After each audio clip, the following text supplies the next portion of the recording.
Hello, good evening, everyone, or good afternoon, or good morning, depending where you are in the world.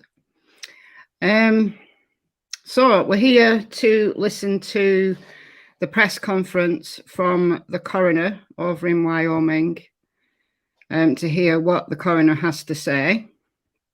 Just give me kind of a thumbs up in the chat if the audio's okay. I can turn it up. It's not very high at the moment. But I start low, and then if people keep saying it's really quiet, then I can always turn it up. So I've got some thumbs up, so I think everything's okay. So it only starts at 1/2 the hour, so it'll be 7:30 p.m. for me, but it's 12:30 p.m. Mountain Time. So we've got a while to wait, but I thought I'd start the stream early. Just so that we could have a chat beforehand. Obviously, I won't be interrupting the press conference. Once the conference comes on, I've got it on WFLA in the background. So once the conference comes on, then I will just mute myself and we can watch the press conference together. And then afterwards, we can have a chat, or I can answer any questions you've got, either about the Brian Laundrie situation, about Gabby, if I can. I'm not a medical doctor, so if they make kind of medical references in the press conference, which I'm not sure they will, I think it'll be quite generic and, you know, for a wide audience. So I don't think there'll be any misunderstandings from a medical perspective. But I'll try to answer if anybody's got any questions afterwards, or somewhere else, or any other case, really. So there's a lot of people saying that this press conference is going to reveal all the autopsy results. And I am in my perfect house. I just saw a comment go by. Yes, I'm in my perfect house, yeah. But I've actually been, you can see I've got my green screen. So I was going to do my green screen and put my big light on. But then I got listening to Mary. Oh, thank you, Lisa. Thank you, Lisa. That's great. I was going to do, do the whole thing, green screen and whatever. But I got listening to Mary, Don Wells' stepsister. She was on Ziggy's channel. And I just happened to click on it by accident, not by accident, but I was looking for something to watch, and Mary was on, so I got listening to that, and I'm not quite through it. I think she's still live, but Mary was on kind of for part of the segment, so they were just kind of wrapping up, but it was really interesting. Mary revealed some really interesting details. So I was kind of busy and it was on in the background and I was kind of listening and then distracted. So after this, like later tonight, I'm going to go back and listen to that again because it was really interesting. Some really interesting details came out of that. So there's that. So I ended up with, she is amazing. She is amazing. Ziggy, she's just called Ziggy. That's her channel. So I've got my big light right there, but I've got to move stuff and God knows what. So I ended up with a green screen and not enough lighting to be able to use it. But the green screen does take a lot of power. Oh, thank you, Chris. Thank you, you're so kind. Thank you. The water, yeah. The dogs love the water. They absolutely do. They love it. They love it. Thank you, Carol. Very kind. So I was distracted. I'm always distracted. That's my life. It's just distraction. But I'm gonna, like I said, I'm gonna go back and listen to that and pick out anything that I think really I could talk about and I could share with you all. I've got lots of super chats coming in. You are so kind. Thank you, Purple Moon.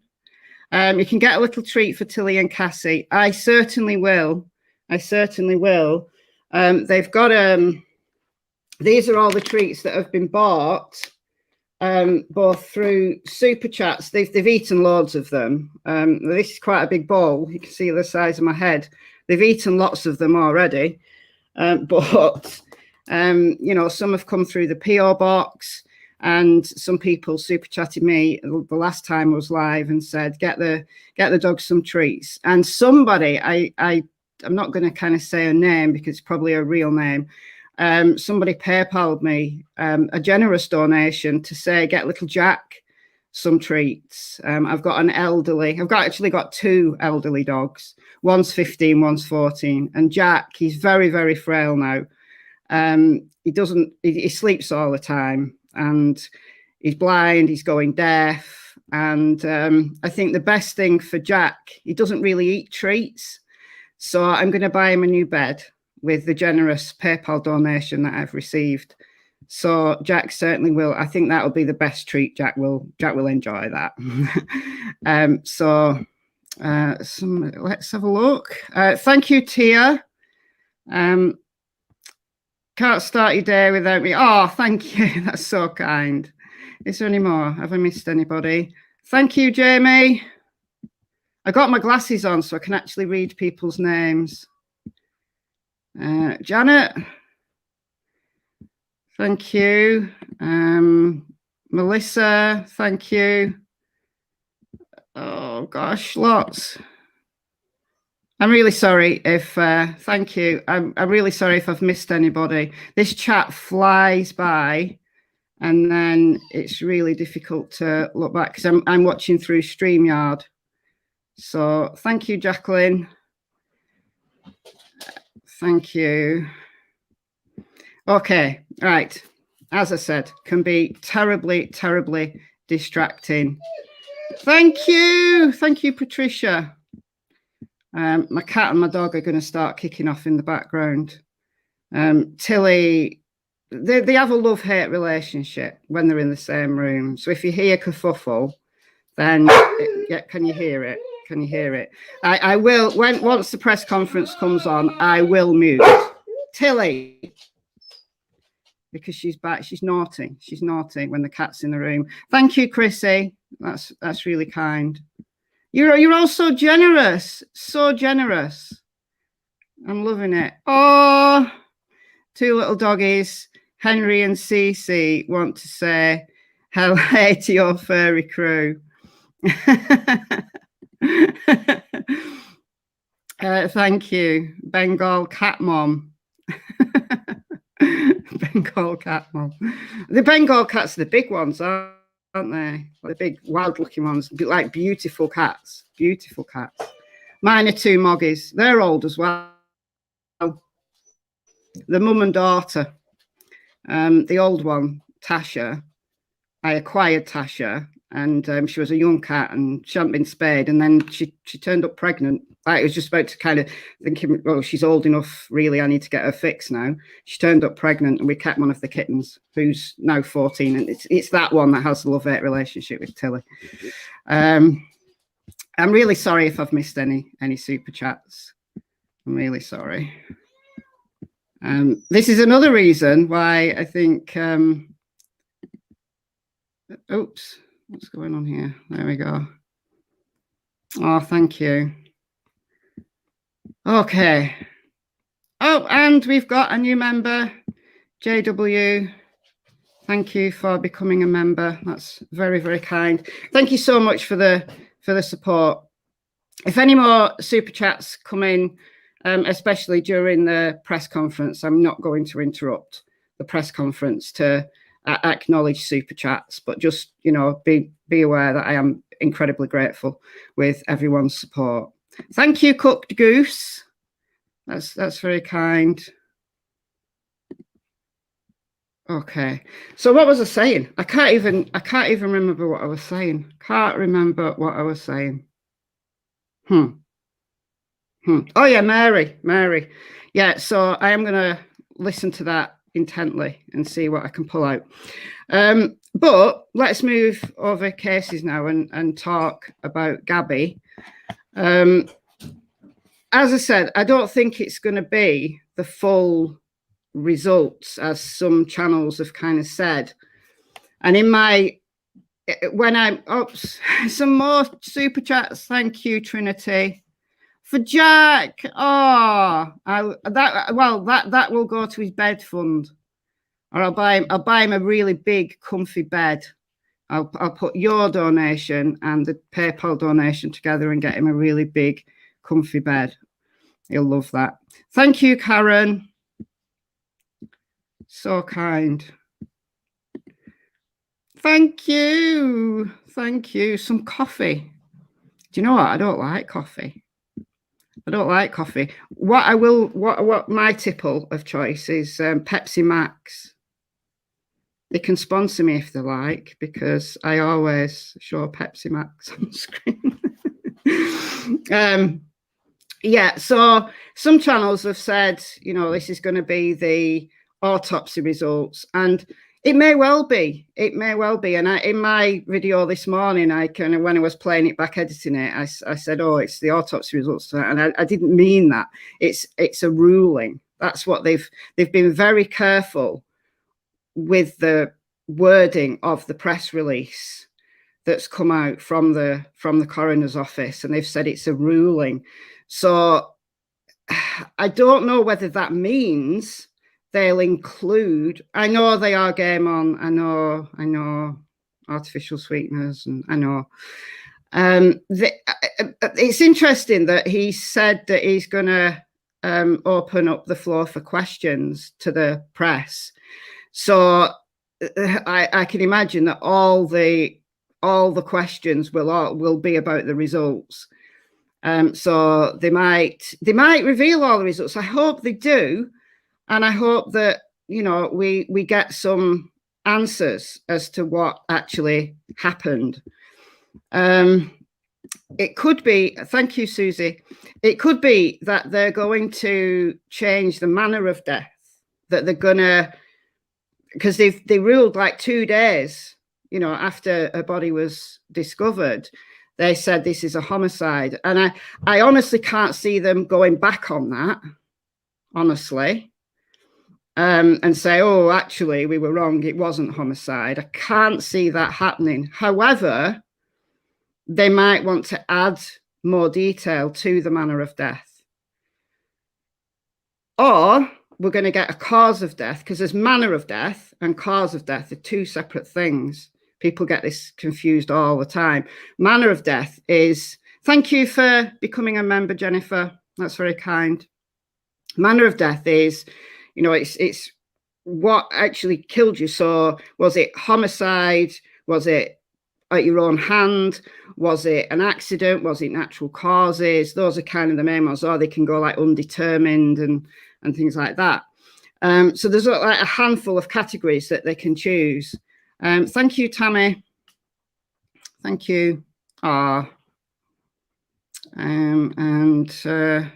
you for the super sticker, Angela. I can see WFLA is chatting in the background, so I'm just keeping my eye on the time and my eye on what they're talking about on there. However, cause of death is what actually killed you. So not the type of occurrence, but what actually killed you. So, you know, if your manner of death is natural causes, well, then you might have died of a heart attack or kidney cancer or, you know, something else. Where it's homicide, then if they've got the cause of death, then that'll be very telling as to what type of homicide this is likely to be. And it could be that they're going to tell us that. I'm only speculating here. They tell us that, and then a new warrant is issued for Brian. Because if they say this is homicide and they are very clear that this is a murder, because homicide can cover manslaughter, it can cover lesser charges, just means that somebody's died at someone else's hands. It doesn't necessarily mean murder. But if it's very clear that it's murder, and this is what they're going to tell us in this conference, then I think what they'll do is they'll issue a warrant for Brian. He's already got a federal warrant out for the fraud charges. Doggy Treat Fund, thank you, Lily. Thank you, Lily. Doggy Treat Fund. So we're going to have to kind of wait and see. We've got 10 minutes, 12 minutes to go. So they're there in the background. They're having a chat. Coffee with a shot of Baileys. Oh, no. Oh, no. No, no.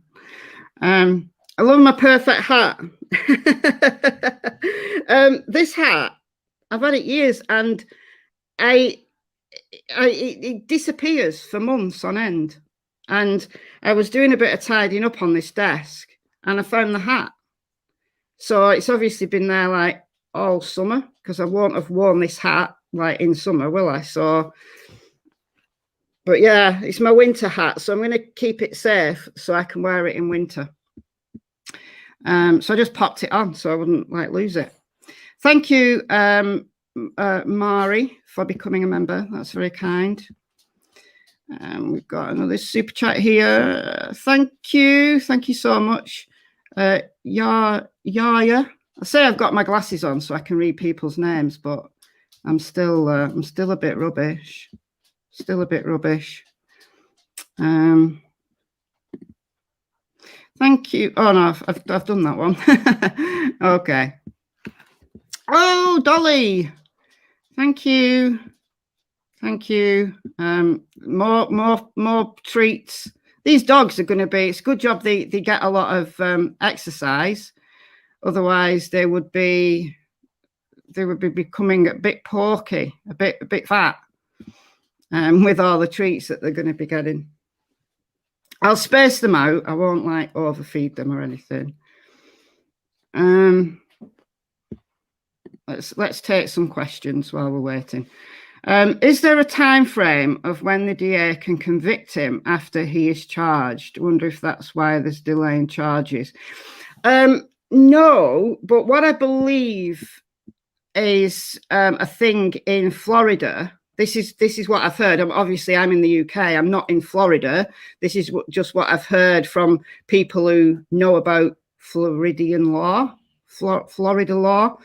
In that, in Florida, but mind you, it could be Wyoming because the crime happened in Wyoming. So maybe I'm talking about Wyoming. But I have heard anyway that there is the grounds for a speedy trial.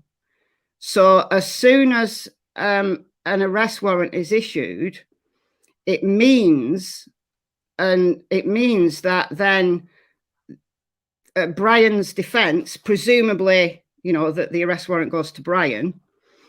As soon as an arrest warrant is issued, then his defense is privy to the information that the prosecution is collecting.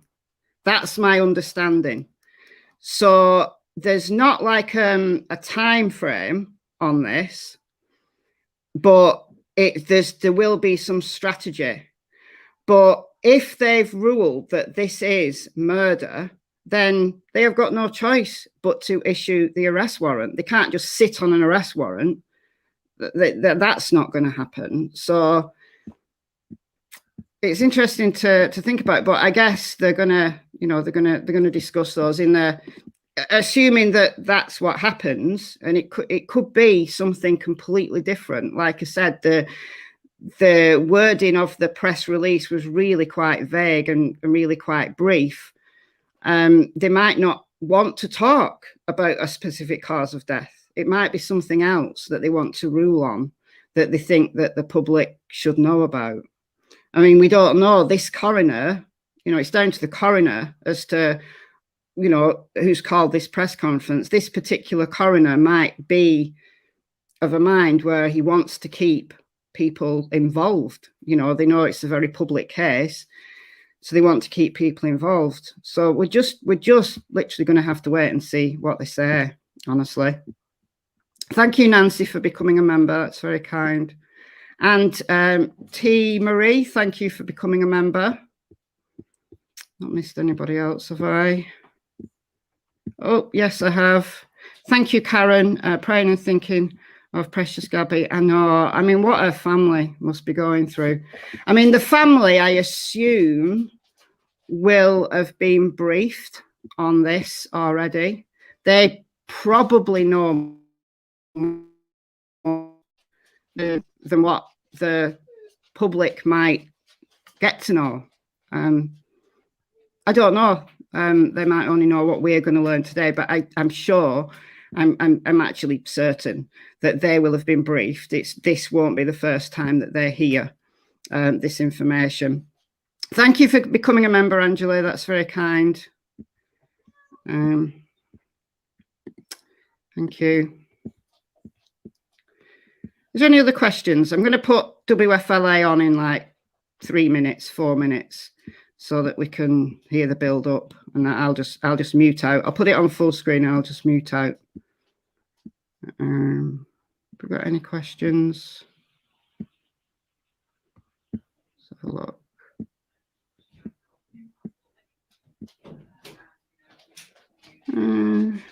I know I can't.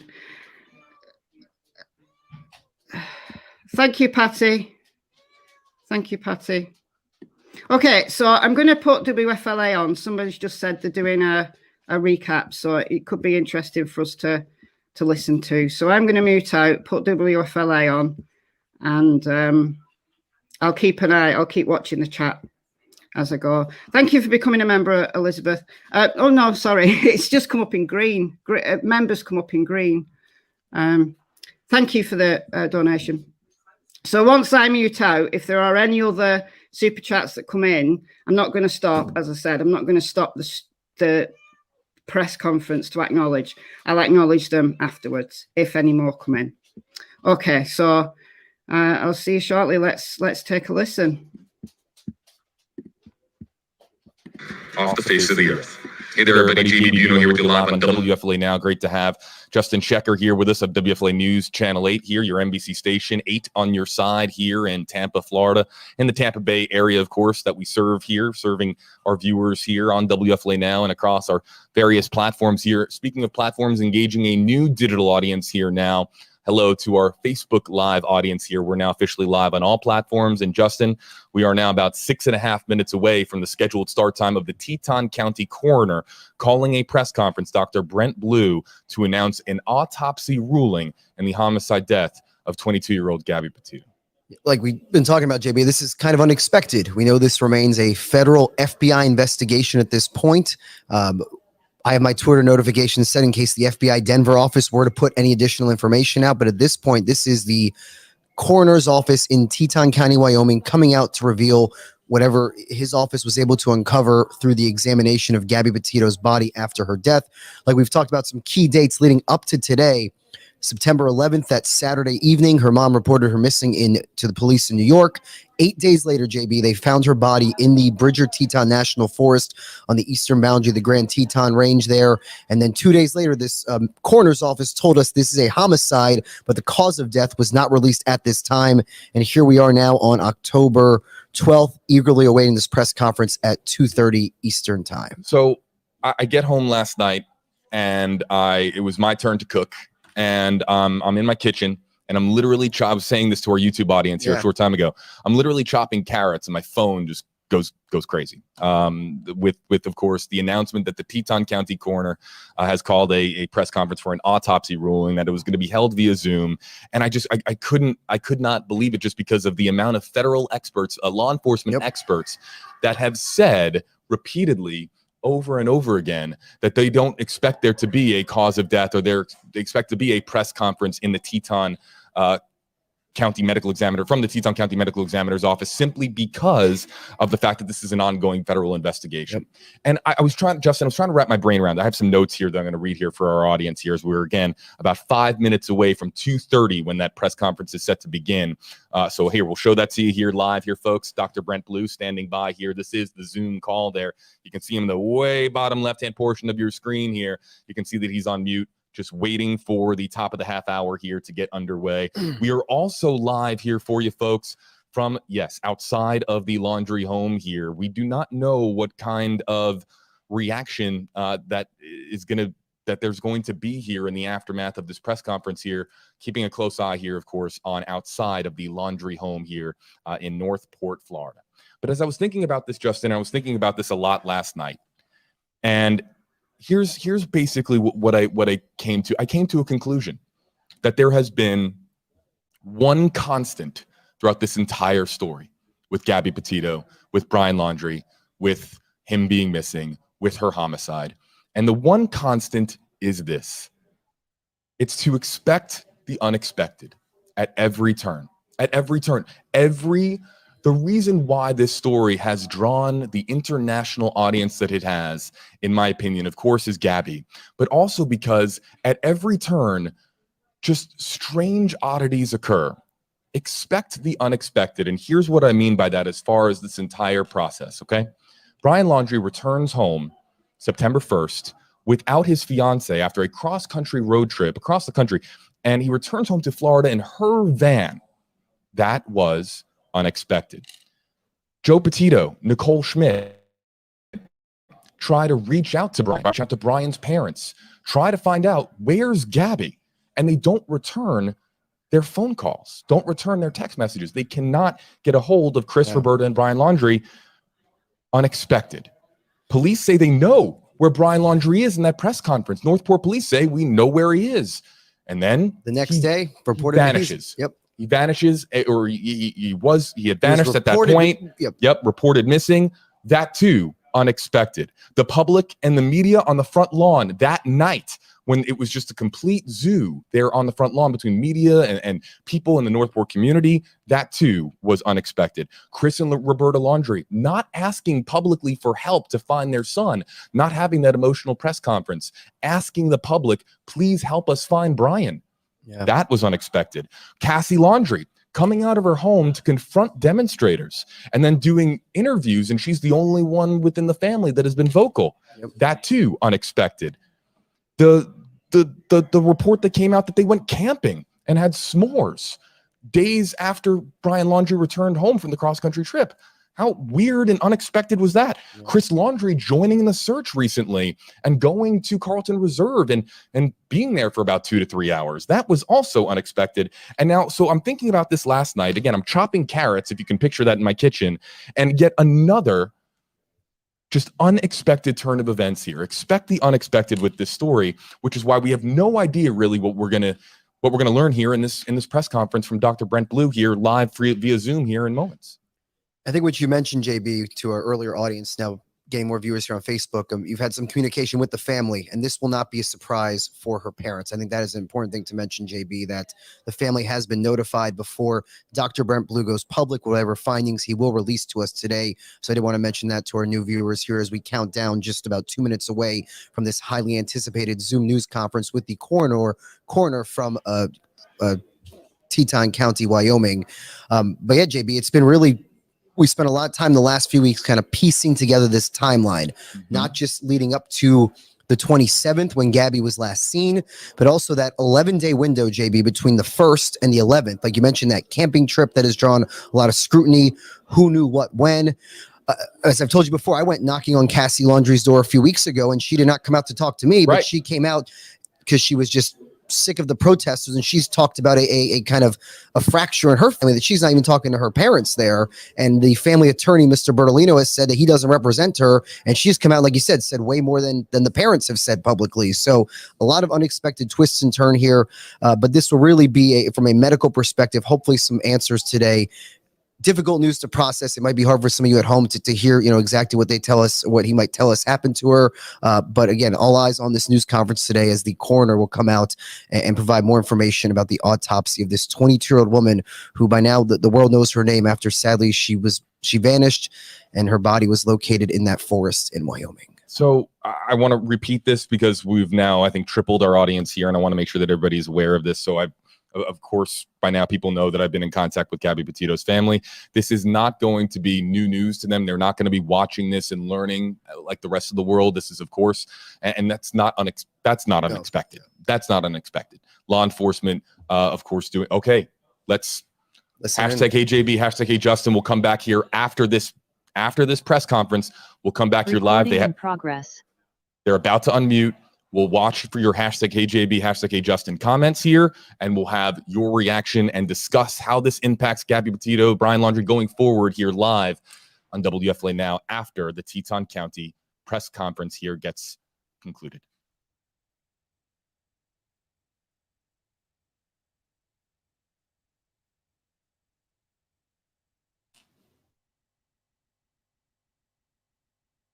As of right now here, folks, we understand this is Dr. Brent Blue. If you look right there in the bottom left-hand portion of your screen, you will see that mute icon. People who are very Zoom savvy know that he has not unmuted himself here yet. So perhaps waiting just another moment here, but when he and I think he's now going to be muted or unmuting himself here in a moment. And you'll see some of the chat come in here as well. This is, again, just a raw Zoom call, but really, again, we're all listening here for the autopsy. Thank you all for joining us. I am Dr. Brent Blue, Teton County, Wyoming coroner.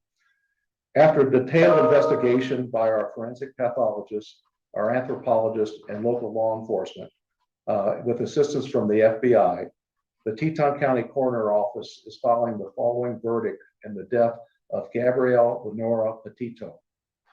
We hereby find the cause and manner of death to be the cause, death by strangulation, and manner is homicide. By Wyoming state statute, no other information will be released about the autopsy. The only thing that is released in the state of Wyoming is cause and manner of death. I think they said they can't hear you. Just 1 second.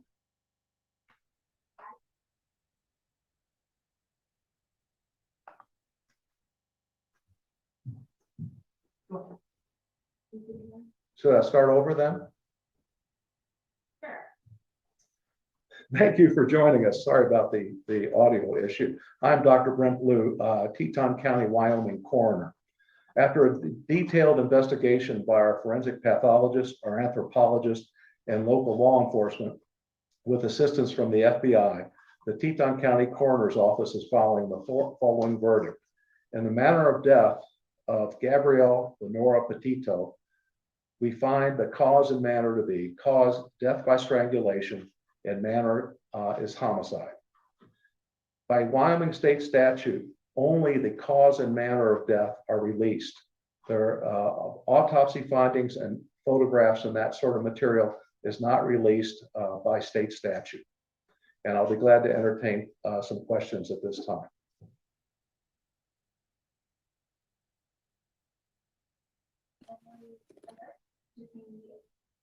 Hi, Brian. This is Alex with the News and Guide. Can you hear me? Yes. I'm curious whether you're able to pinpoint a date of death and when, and if you know whether or when Gabby's remains will be returned to her family. The remains have been returned to the mortuary here, and the mortuary is dealing with the family at this time as far as the disposition of the remains. As far as the time of death, we are estimating 3 to 4 weeks from the time that the body was found. That is actually determined by law enforcement first, than our office.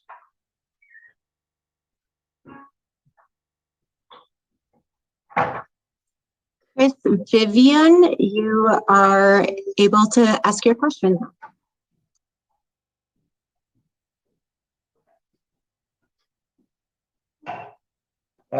What's the question? I didn't hear a question.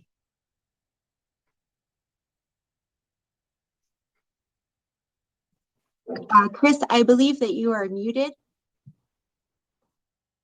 If you can unmute yourself. Okay, it's John Walsh from In Pursuit with John Walsh on Discovery ID. Dr. Blue, thank you for your time. I think everybody in the world believes that Brian Laundrie killed Gabby. With your extensive work on the body, are you sure that it's Brian Laundrie?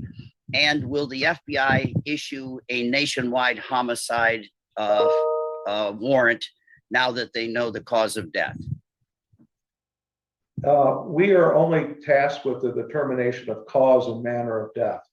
Who committed the homicide is up to law enforcement, and I cannot answer the question about the FBI. You would have to contact them. Jeremy Kopis, you are now allowed to ask your question. Yes, hello, doctor. If you could please, can you comment on any other bruising, maybe on the body that possibly was healing, possibly older bruises or cuts that might have been healing over the last couple of weeks before her passing? By Wyoming state statute, no other information about the autopsy is released, just the cause of death.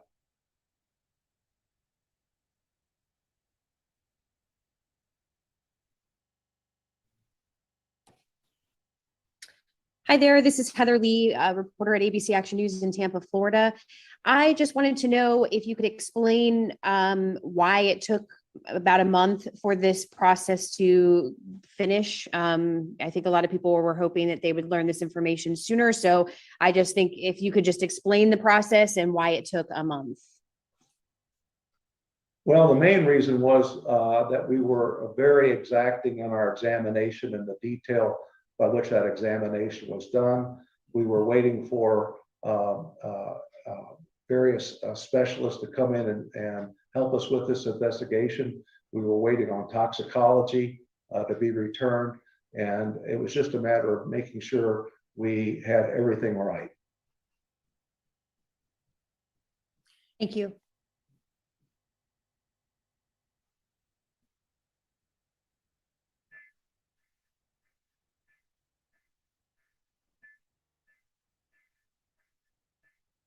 Is there another question? Brian Enton. I believe you're unmuted right now.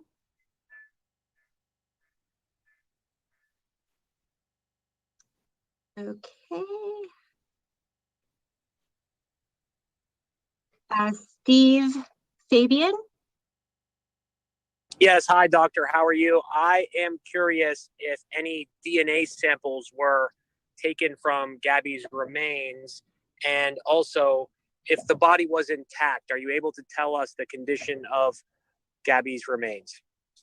I can tell you the DNA samples were taken by law enforcement, and all I can tell you about remains is that the body was outside for 3 to 4 weeks.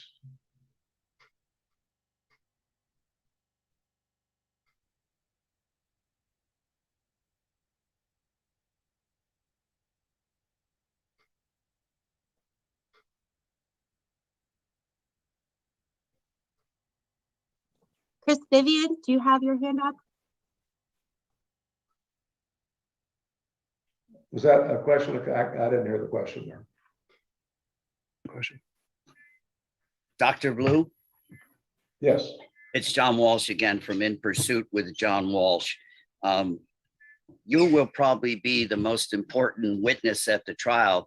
And I asked you before how confident you feel that Brian Laundrie, and they use the semantics, he was a person of interest. I'm old school. He was the only suspect ever. And I just wonder, you're going to be the most important guy at the trial, probably. Do you have any doubts it's Brian Laundrie? I can't make any comment about any suspects because we are not involved in that part of the investigation. We are only involved in the investigation of the body of the deceased. So who committed the homicide is really to be determined by law enforcement. Right, but I thank you for your hard work. And I always say in so many cases I've been involved in, let the pathologist and the coroner do their work no matter how long it takes. So I think you've probably done a really good job on this case. Thank you for your time.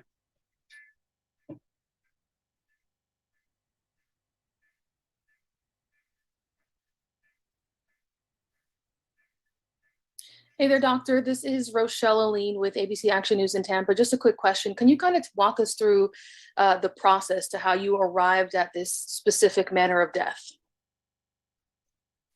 In the state of Wyoming, there are 4 possibilities for the manner of death. They are homicide, suicide, accident, and natural. And those are the 4 choices.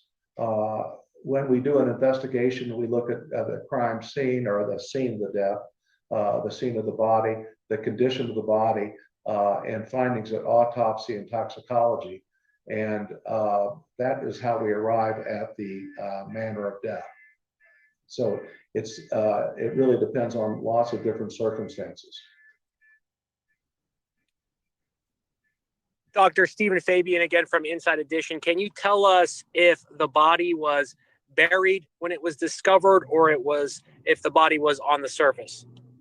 I can't tell you that. That's would be something you'd have to ask the FBI, because we're not allowed to release that information.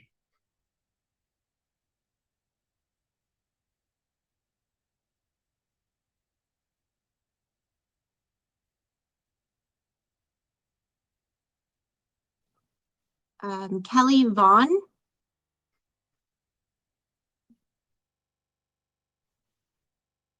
Do you have a question, Kelly Vaughn?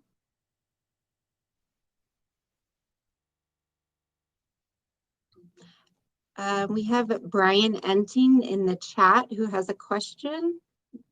What's your question, Brian?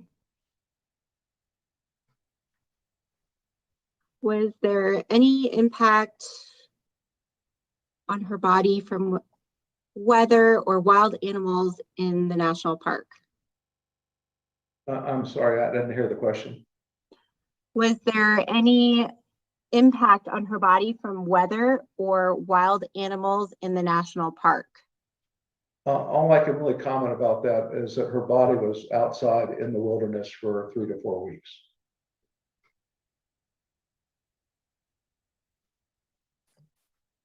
KSL assignment, you were unmuted.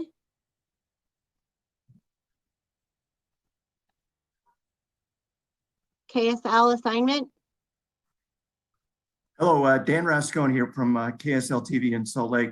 Dr. Blue, can you tell us at all whether or not, was it believed that she was murdered there at that location, or is it any indication that her body was drugged there or taken there, or can you give us any indication there? I can't comment on that. That would be something you'd have to speak with the law enforcement or the FBI.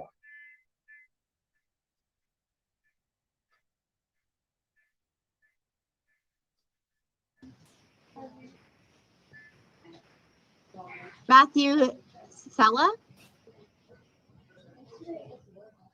Matthew Sella, do you have a question? Hey, Dr. Blue. It's actually Jimmy from dailymail.com in New York here. What were the results of the toxicology report? And is there any suggestion that Gabby had any drugs in her system? And if so, what were they? The results of the toxicology are not public knowledge by Wyoming statute, so I can't comment about that. Thank you. We have a question from the chat. Was Gabby Petito pregnant? She was not pregnant.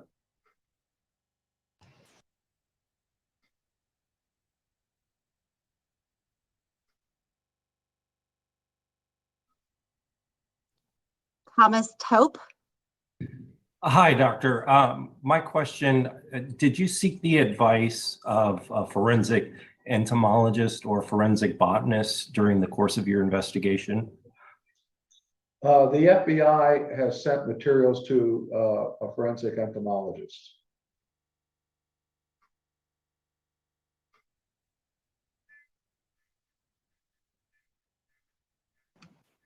WPBF 25 News.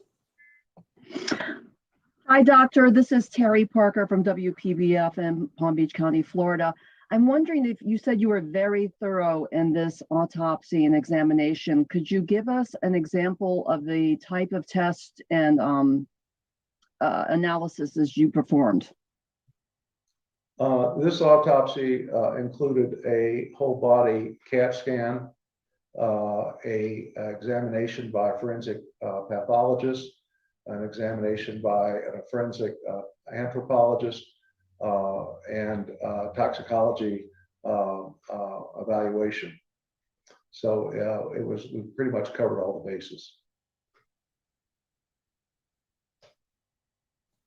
Jeremy Kopis. Yes, doctor, thank you for taking the question again. You mentioned that strangulation is the cause of death. Can you talk about how you came to that conclusion? I cannot. That is part of the autopsy findings and is not discoverable by Wyoming statute. Was there any other cause of death that was a possibility in this case? Well, we look at all causes, all possibilities when we try to determine cause of death, but this is the cause of death that we determined. I have a question from chat. It is, was the manner of death obvious? Strangulation marks, bones, injured neck.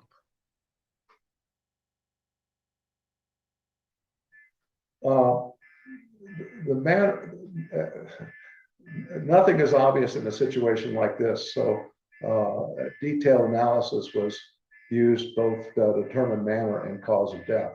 I can't go into details on how we made those decisions.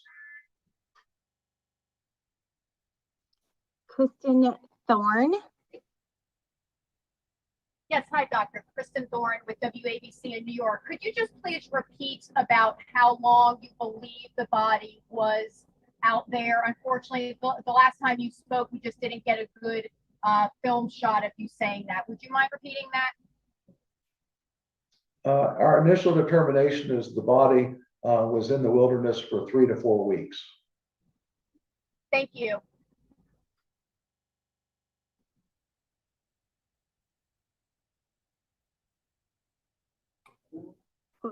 Jorge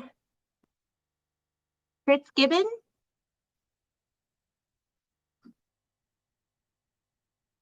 You have to unmute. I believe you're still muted. Sorry about that. Good afternoon, Dr. Blue. Relating back to the date of death, is there a date listed on the death certificate? The death certificate has not been completed at this time, and the death certificates of the state of Wyoming allow for approximate dates and variability in those dates. So I doubt, well, there will not be an exact date of death on the death certificate. Eileen with News 12. Hi, doctor. This is Eileen LaPalmer from News 12. We sort of asked it a little bit, but is there a way that you can explain how you know that it was strangulation? Sometimes I know that a hyoid bone could be missing. Is that something that you discovered in this case? I can't comment on that because it would be a finding of the autopsy. And as I stated before, in the state of Wyoming, the autopsy results are not public knowledge. So then you can't clarify whether it was manual strangulation or with an item, correct? That's correct.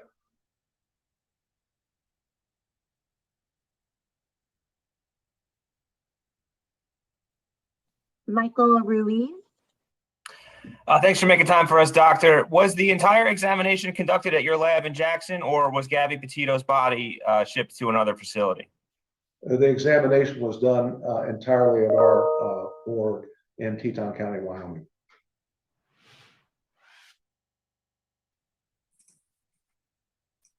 Anna Gregorio. Gregorio. It's actually Ashley Banfield with News Nation.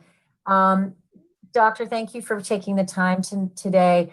Can I ask you if from the very beginning of your process, was it obvious that the cause, not the manner, that the cause was strangulation and that you just needed this time to prove it out? Or were you completely unaware from the beginning what the cause of death was for Gabby Petito and had to resolve through a number of puzzle solving manners and other experts to arrive at that final cause determination? In a situation like this, nothing is obvious. And so the cause of death required investigation.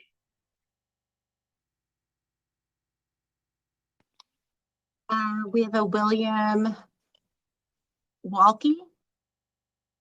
Hey there, Dr. Blue. My name is Will. I'm from KHOL Jacksonville Community Radio here in Jackson. You're a small town coroner here in Western Wyoming. This case got so much national attention, as we can see right now. Can you speak on what it was like doing your job with such a big spotlight on you? Thanks. Well, it was quite the media circus and continues to be. Unfortunately, this is only one of many deaths around the country of people who are involved in domestic violence. And it's unfortunate that these other deaths do not get as much coverage as this one. I'm assuming that because the deceased was a blogger, that this received more coverage than others. But there are a lot of both men and women who have lost their lives that aren't covered with this kind of media attention. Francis DeFiore. Yes, hello. This is Francis DeFiore from the Port Charlotte Sun. I just want to go back to my previous question, although I imagine your response. Is there anything you can tell us about how exactly you determined it was a 3 to 4 week period before death? I can't go into that kind of information at this time. I understand. Thank you very much. Folks, this is JB Buno on WFLA Now. We're going to go back to the Zoom call here in just a second. We do have an update from the attorney of Brian Laundrie. Stephen Bertolino has issued a statement. That's coming up here next. Question, then. We have the Snack Squad. Hey, this is Andy Mercado from Mercado Media. Could you go over the length of time the autopsy report took? And thank you for your time, Dr. Blue. Well, the length of time was involved in the sense that we received a report from the investigating and examining forensic pathologist. We had a report done by our anthropologist, and we had toxicology studies that were done in addition to the report from the radiologic studies. So all these came together, and that's what took time for us to complete this investigation.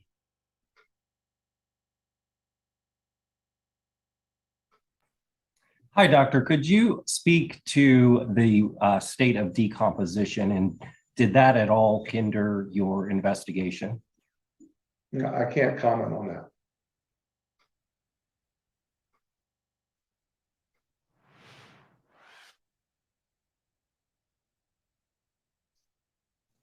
Dr. Blue, would you like to take any more questions? Unless there's other specific questions that haven't been answered already, why don't we close this? And thank you all very much for your participation. And I can tell you that I will not be answering any other detailed questions about the autopsy. As I said, state statute prevents us from doing that. So contacting me by email and phone is not going to reveal any additional information. But thank you for your time, and I appreciate your interest. Dr. Blue, I have one more question. Is there a way to determine if this was accidental or deliberate? You mean in the sense of a homicide? Yes. That would be up to law enforcement to make that determination. Great, thank you. Again, thank you all very much for your time.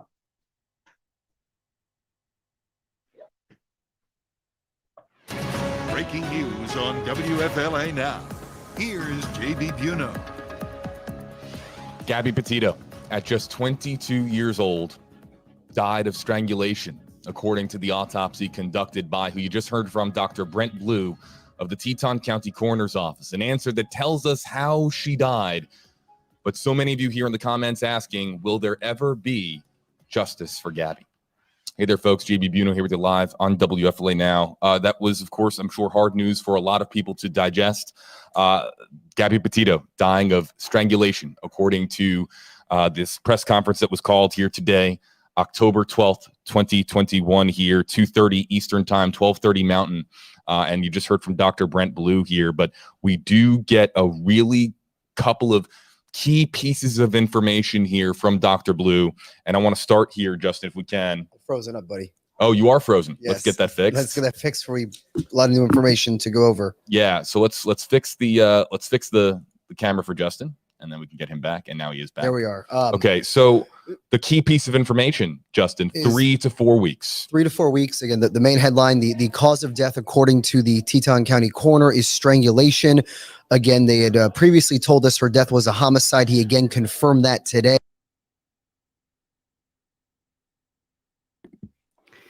Hey, folks. I want to hear this. We'll talk about the conference in a minute, but I want to hear from the laundry's lawyer. So if I just share my screen, I've got something on Twitter that I think we'll find very interesting. Just a sec. Wrong one. Get rid of that. I'll get rid of that now. Right.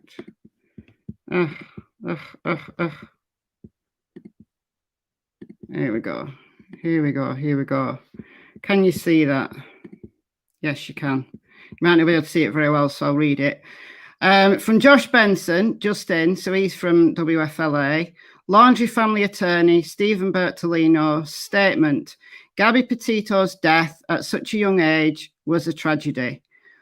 While Brian Laundrie is currently charged with the unauthorized use of a debit card belonging to Gabby, Brian is only considered a person of interest in relation to Gabby Petito's demise. At this time, Brian is still missing, and when he is located, we will address the pending fraud charge against him.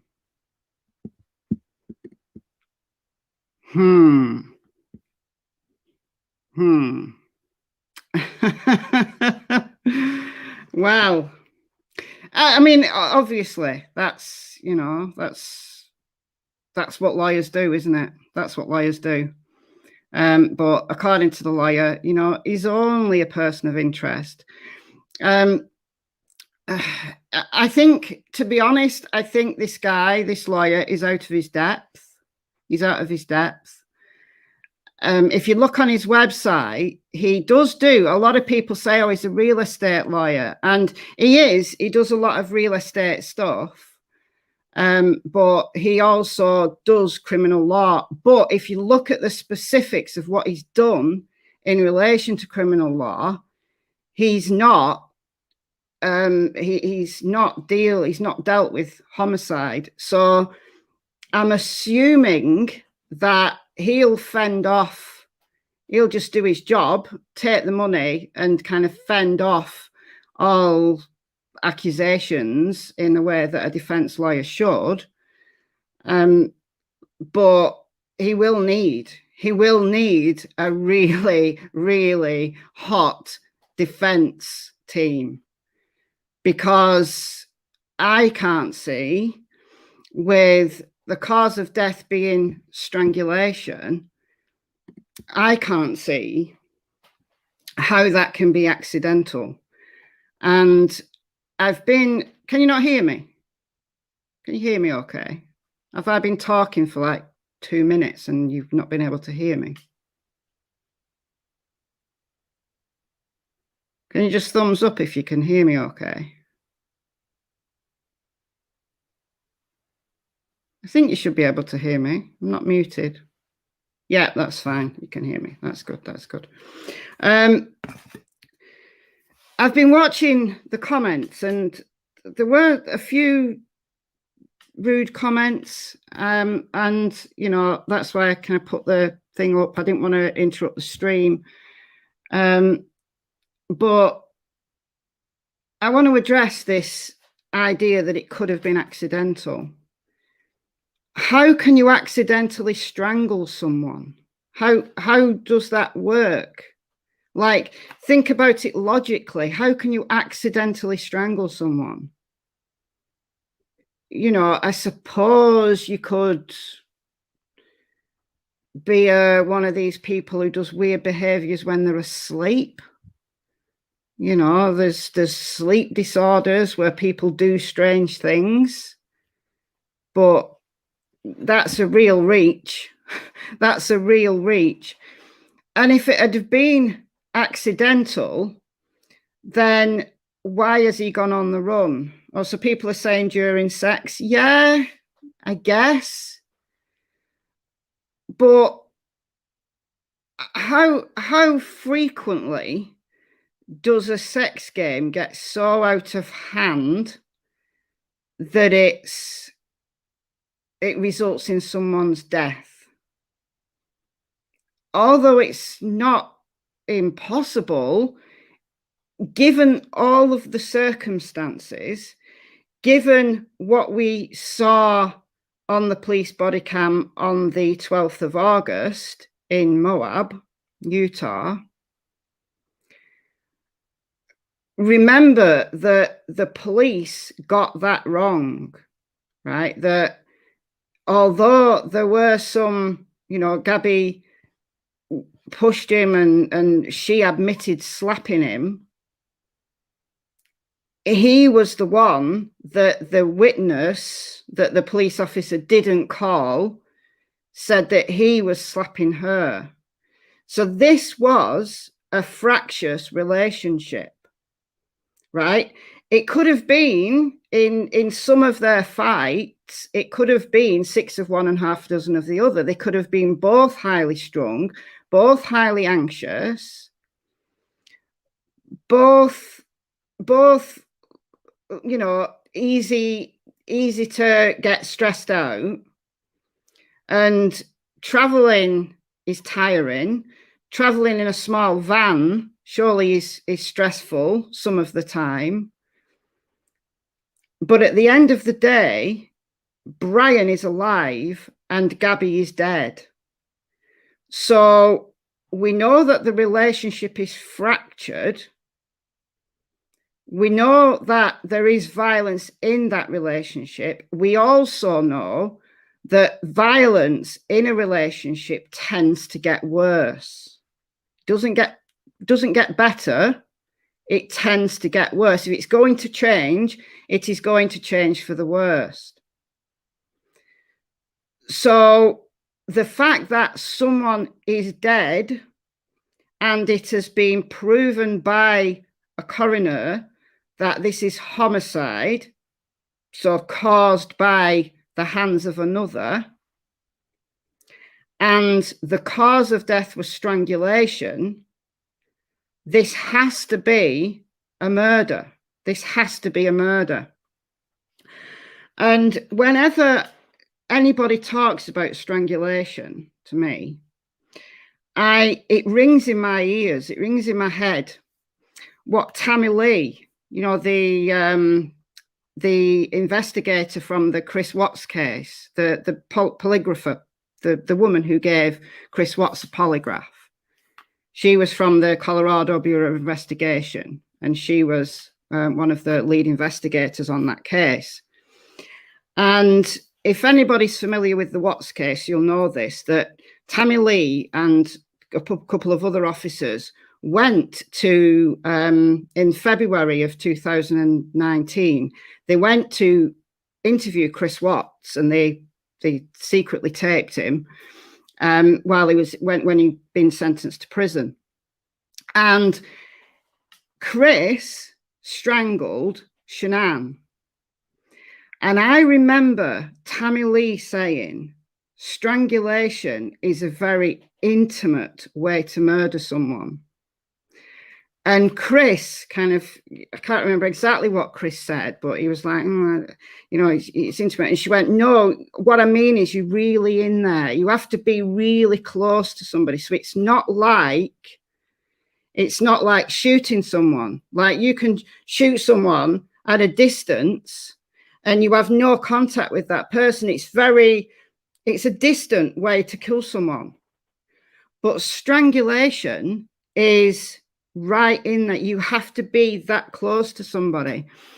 And in violent relationships that become really serious and really dangerous, strangulation and choking is very, very, very common. That's one of the main causes of serious injury and death in domestic homicides. So it's not a surprise to me that the cause of death was strangulation, because that's what happens in domestic crimes. It's not the only way people die as a result of domestic homicide, but it's a common way. So, yeah, you can use a ligature. You can, you don't necessarily have to use your hands, but you still have to be close to them, and actually hold it in place. It's not like a gunshot, a gun that, you fire a gun in anger and you immediately regret it, but it's too late because you've shot them and they're dying. Strangulation takes several minutes. It takes several minutes for somebody to die as a result of strangulation. So you might pass out, and hopefully this happened. Hopefully this happened. You can pass out pretty quickly if you've got your hands in the right place, but not necessarily. But it takes a while for someone to die through strangulation. So putting all the pieces together, although it's possible this could have been a sex act that went really, really, really wrong and Brian has panicked, for me personally, my personal opinion is that is not probable when we consider the bulk of the evidence, especially how we've seen that Brian is not here to even answer any questions. And his parents are the most telling thing for me. The parents surely know. So those are my thoughts. Now, the press conference itself, I thought was really weird. I understand that in that state, they can't say anything about the autopsy itself. But why call a press conference? They could have released that. They could have released that in a statement, but I don't know. Maybe this medical examiner wanted to test out Zoom. They weren't very good at operating Zoom either, were they? All through lockdown, all the lockdowns we had here, I was working on Zoom for months on end, right? So when I was first learning Zoom, I felt, I could feel his pain, but it's not exactly difficult to use Zoom. Anyway, that's by the by. So those are my thoughts. It didn't say anything about whether she was SA'd, whether she was sexually assaulted, Jackie. I guess nobody asked that question, did they? I'm guessing he wouldn't have answered anyway. There were a few interesting questions. The question, and I saw some comments coming up about the timeline. So he said several times that her state of decomposition was consistent with somebody who'd been out in the open in the wilderness for 3 to 4 weeks. Well, that's exactly right. She was found on the 19th of September. That's when she was found. And the last sighting of Gabby alive was on the 27th of August. And he was using her credit cards on the way home on the 30th and the 31st of August. So he was on his way home by then. So she died between the 27th of August, when she was seen in the afternoon at a restaurant, where Brian was kicking off. So Brian was angry. We've got witnesses in a restaurant where Brian was angry and kicking off at the waiting staff in the restaurants. Mary Piglet, something like that. Yeah, it had Piglets in the title. So we know Brian was already angry. Now that's another circumstantial piece of evidence that is really, really important to consider. So he was already angry that day because the restaurant staff state that Gabby went back in to apologize, and there was some diners as well who saw him, but the staff have confirmed this. So Brian was angry on the 27th of August. So it would be my speculation, my opinion only, that she died later on the 27th, maybe in the evening or in the night of the 27th. By this time, they're out in the middle of nowhere and she's got nowhere to go, nowhere to run. And they were camping out in that field where Gabby was found. So that would be my opinion. So if we say 27th or even early hours of the 28th, well, then that's perfect. It's like just over 3 weeks. So that's perfect. That's consistent with the way that the body was found, in the state that the body was found in, if that makes sense. And the other interesting thing for me was that he clarified that she wasn't pregnant. So all of these rumors about that, I mean, some of the rumors that come out, some of them are insane. I can't even talk about them on a video without sounding so flippant. You know, I can't address it because I'd just be laughing, and you know, it'd be taken the wrong way. And it's not laughing at what's happened; it's laughing at some of the rumors that come out are just really silly. And there was the silliest one I think I've heard is that there were scan photographs, like sonograph photographs, you know, that you get from ultrasound scans when you're pregnant. That they were found at the side of the road. They weren't. They were road markings. They were like, you know, those road markings that kind of stop you from like veering off track. Thank you for becoming a new member, Debbie. It's very kind of you. Also, while I remember, a few very generous super chats came in whilst the presser was on. So thank you so much. If you're still in the chat, those people, thank you so much for those donations. So she was not pregnant. So that's good to know. I mean, it's good to know that she wasn't cat's eyes. That's it, Jenny. That's the words I was looking for.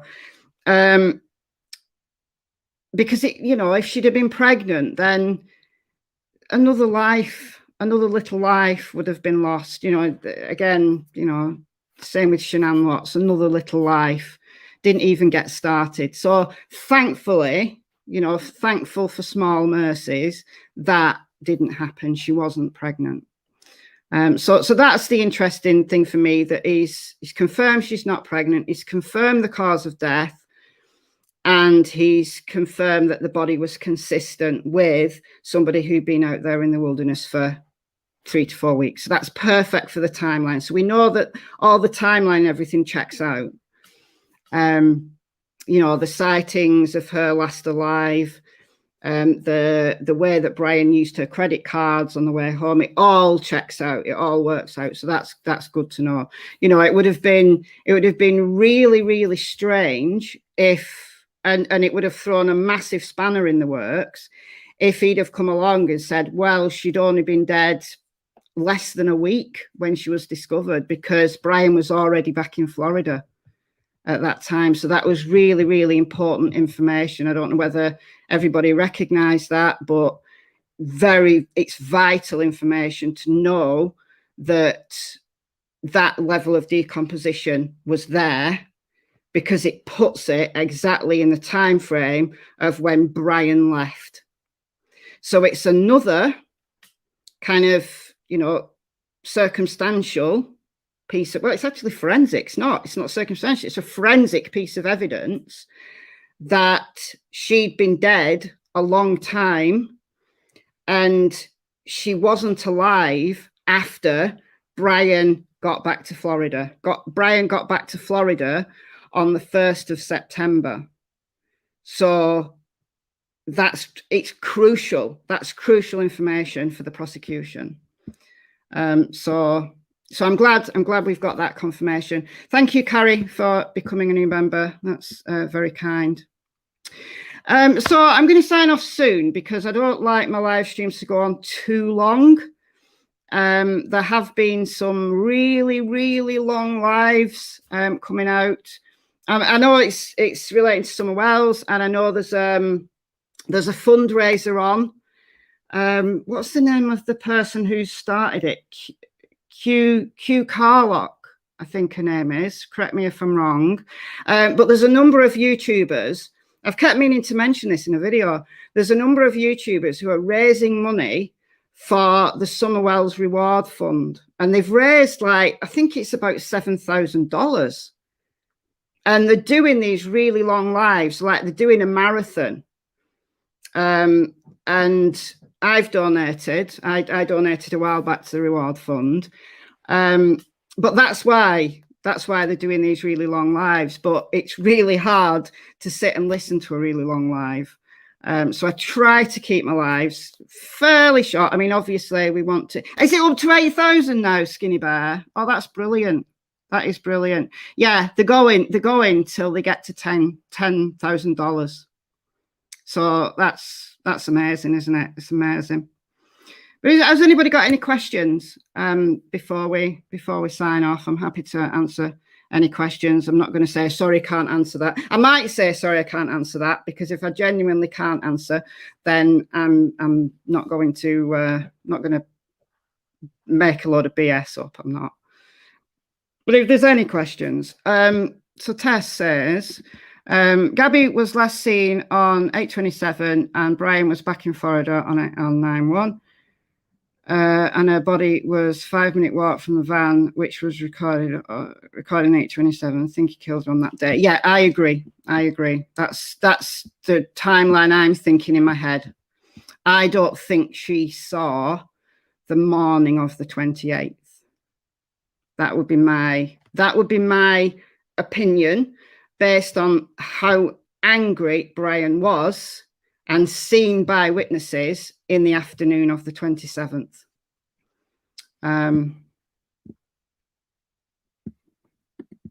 How do we know they were camped where she was found? The family have said, I think it was the stepfather who said that there was a camp there. So there was a fire ring. So there'd been a campfire, not like a big fire where he tried to burn a body or anything like that, just a campfire that had kind of been kicked out. So if you've ever kind of been camping and you've made a fire ring, you like have a little fire and then you put rocks around it. And then when you want to kind of put the fire out, you trample on it and kick the rocks all over. So there was that. And it was kind of like a flat area, which would have been appropriate kind of for a tent. And the place where the van was parked was a place where campers could use to like unload. But where they were over the creek, that area where they weren't meant to camp there because of bear activity and wildlife activity.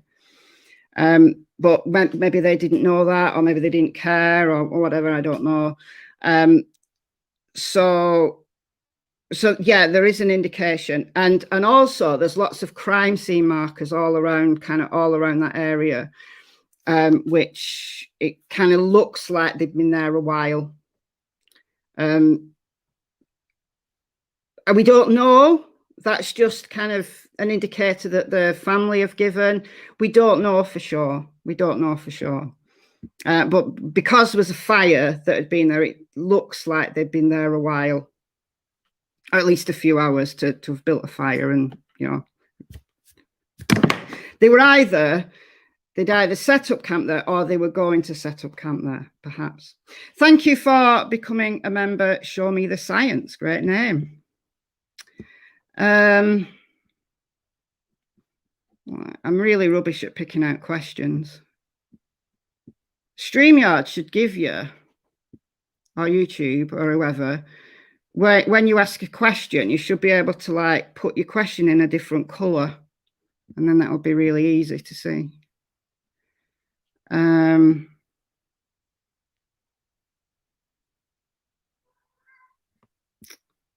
Okay, why did Brian leave hitchhiking and then go back and pick up the van? That's a really good question that I'm not sure. I'm really not sure. Maybe, and this is just an idea that I've kind of kicked around in my head because I really don't know the answer to this question, and I've pondered this. Maybe he was trying to get home either because there's an airport in Jackson Hole, so he was trying to get to Jackson, and there's an airport there. So whether he was trying to hitchhike down to Jackson to get on a plane, and then he changed his mind, I don't know. It would be interesting to see whether he got to that airport, whether there was, you know, the surveillance footage of him at the airport. Maybe he didn't have enough money to get a flight. Maybe he was confused and he thought, yeah, I'm going to get a flight, so I just need to go down to Jackson. And then he didn't have any money and he only had Gabby's cards. And he thought, oh yeah. Thank you for becoming a member, Jerry. Thank you so much. Maybe he thought, oh, I can't pose as Gabby and I'm going to get questioned. And then he thought, I'd better go and get the van. Because, you know, I know, thank you for the super sticker, E. Miller. Thank you. Oops.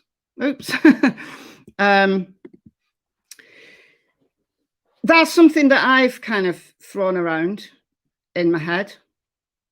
How did the van get to Florida? He drove it. He drove it there. So I know, you know, it's easy to be wise, the benefit of hindsight, but what I would have done if I'd have murdered somebody, I'd have left the van there to make it look like we'd had a row, I'd left, she'd stayed there, and then someone else murdered her. Like I'd make it look like someone else did it. And maybe that's what he tried to do, but then realized he couldn't get home because he only had Gabby's cards. So he had no option but to go back for the van. That's what one idea that I've kicked around, but it's a very, very, very good question. Very good question. Is he still a person of interest or has his status changed? That was one of the questions that was asked in the press conference. Are they going to now issue a warrant? And the coroner, the medical examiner, said he can't answer that. It's down to law enforcement. But there was a statement. I'll put it back up. Just a sec. There was a statement from the laundry's attorney, and now we've lost it. Oh, God. Oh, Brian Entin says, someone hacked my name on the coroner's chat and asked horrible things, I'm told. That wasn't me.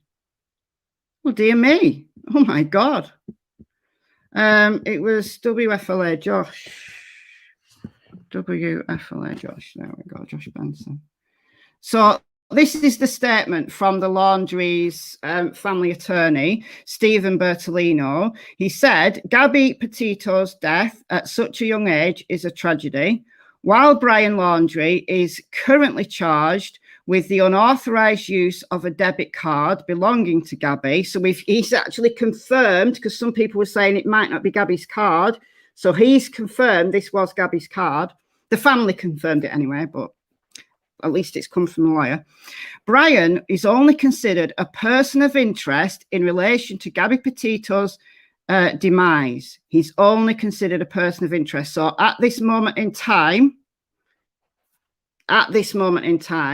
he's still only a person of interest. However, thank you for becoming a member, Bonnie. Thank you. oops, I took myself out of the stream instead of taking Twitter out of the stream. I do that a lot. I suspect, now we've got the cause of death, I suspect that law enforcement will now issue an arrest warrant for Brian for the murder of Gabby. I can't see how they can't. I can't see how they can't. They've got probable cause now, so they should do. Hello from Clitheroe. Is that Clitheroe, UK? I don't know any other Clitheroes. That's not too far from me. It's just a few miles, but it's in the general vicinity of me. You're welcome. I didn't mean to put your comment on the screen there, but you're very welcome. Believe he's out of the country.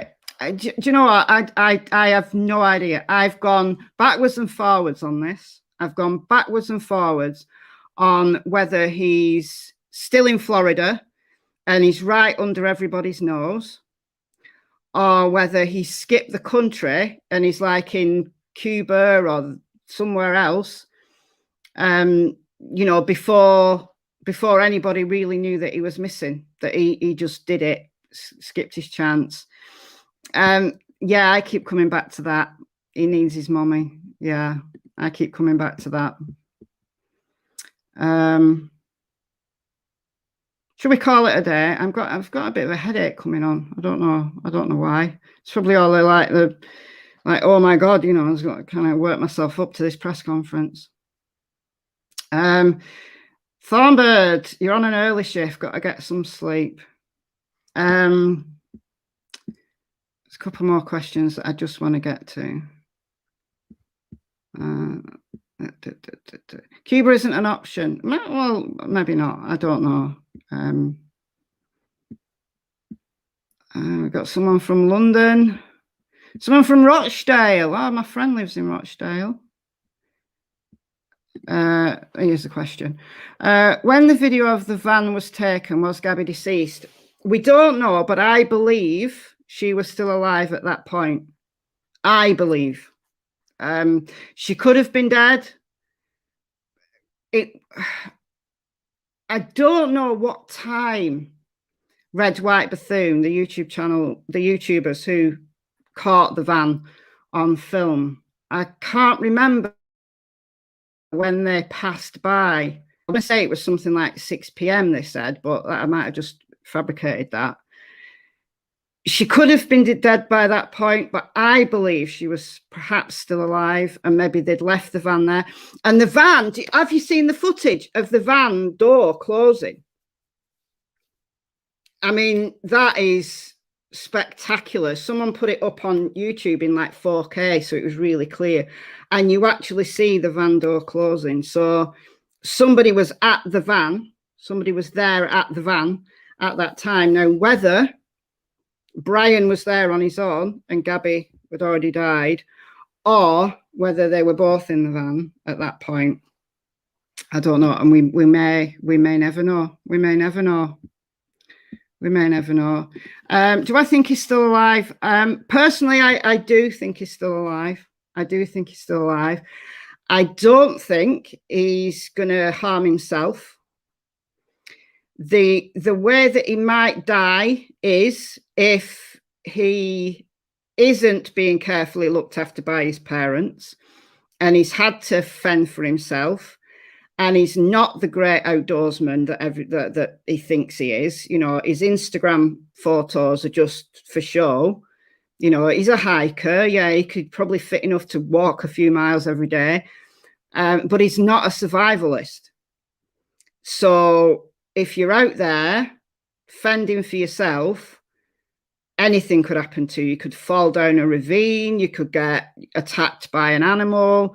So if he is dead, then I suspect it's through that kind of thing.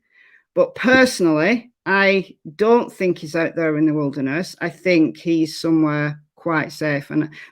But I might be wrong. You know, we just don't know. We just don't know. Thank you for the $5, what's that, Canadian dollars? Yeah, Canadian dollars. Thank you so much. Lady Fox, I think. I need to get my glasses checked. And my glasses don't really help. They help a bit, but they don't help a lot. On reading the whole thing. But I am getting pretty tired now. I've got COVID brain. I'm not going to go into the story. It's too late now. Yeah, I'm going to call it a day here. I do believe that it was premeditated, 100%. I think it was premeditated, but maybe not planned out. You know, I've heard some people saying it was he planned it for weeks, and I don't think that. I think he just got to the point where he was going to do it. So those are my views, and a lot of it we just probably will never know, you know, because once he is apprehended, then you can bet your bottom dollar he's gonna lie and lie and lie. So yeah, I am going to go and rest now, Dolly. So thank you so much. You've been incredibly generous. The dogs are gonna love the treats that they buy with the super chat donations. So thank you for tuning in. Thank you for keeping the chat mainly polite. And I'll see you very soon in a video tomorrow, most probably. Bye, folks. Bye-bye.